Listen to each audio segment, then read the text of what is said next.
You know, when it comes to the future, I'm only certain about one thing, and that is that it's not going to be more calm than it is today. There will not be less technological development, there will not be less competition, there will not be less solicitation of our attention. And I'm afraid that as a result of that, we will be entering into a time where it will be much harder to find peace of mind, regardless of what you're doing and what you're making. But what if it could be different? What if there was a way where you could enter into the future a calmer, more collected, more clear person than you are today? What if you could approach the future as the calmest person in your world?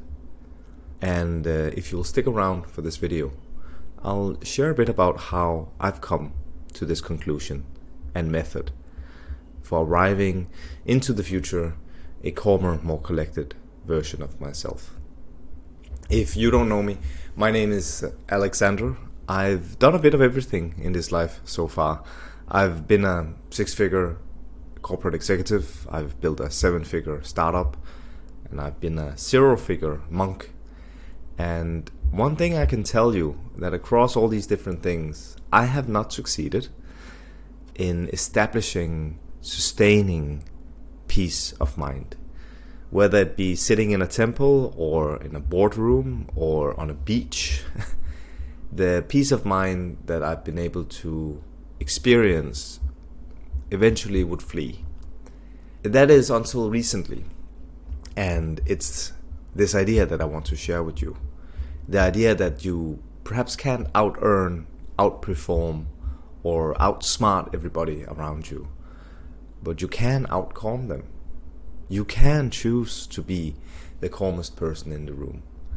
And there is a way to work this philosophy, this practice into your everyday life, so that you don't just end up meditating in solitude under a Bodhi tree somewhere, but that you can be a better spouse, a better business partner, a better friend, and perhaps most important, a better person when you are alone with your thoughts by yourself. In all these different scenarios, one thing needs to happen. You have to start them or approach them from a point of deliberate calmness. And it's this idea that I, over the last few years, after a burnout, got to tinker with, got to experiment with.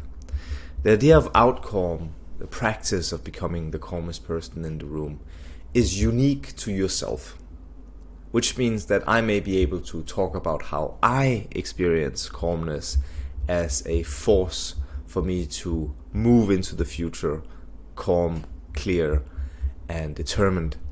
But it will not be the same for you. And the reason for this is that each one of us have different ways of establishing a sensation of outcalm. Each one of us are unique in the way that we calm our own mind. The second part of this is that calmness does not just mean that you remove yourself from the situation. I provoke people by saying, how do you establish calmness right now? And many people would say, well, I would go for a run, I would go for a walk, I would exercise, I would have something to eat. And while these are all very good, they are not good enough for when it comes to something that is happening now. How do you calm yourself now? And this practice, the calming of the moment, without removing yourself from it, that's where outcome becomes powerful. That's where it turns from a meditation that you practice passively into something that is proactively pushing you through life. Something that you can manifest or create in a single moment, in a fraction of a second. And by this practice, you're suddenly clear-headed, collected, and calm. This is the modern day's meditation of outcome. And I know a lot of people get a lot of different ideas when I say meditation. So just think about it this way.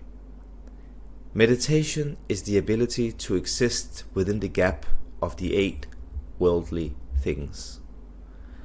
And the 8 worldly things are joy and pain, loss and gain, fame and shame, praise and blame.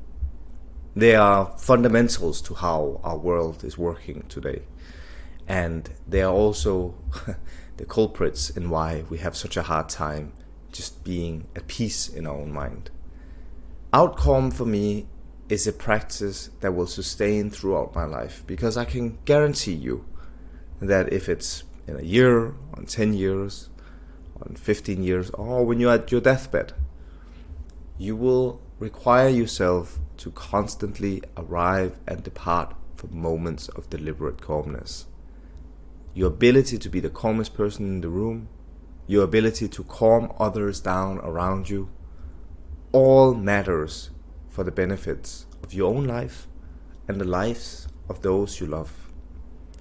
So if you go to our website, outcalm.com, we are working completely free, out of curiosity and the passion of trying to make ourselves arrive at a higher state of calmness, while still being productive members of our businesses, of our relationships, of our friendships, and most importantly, with ourselves. We'd love to see you. We'd love to hear your thinking. We'd love for you to work on your own method of outcome. Because collectively, if we can all just help calming each other down as we move into the future, I'll guarantee you one thing, and that future will be a lot better for my mind, for your mind, for our children's mind, and for those who unfortunately cannot calm themselves down. And I'm sure you know a few of those. So I wish you a peaceful life, and I hope to see you on the inside.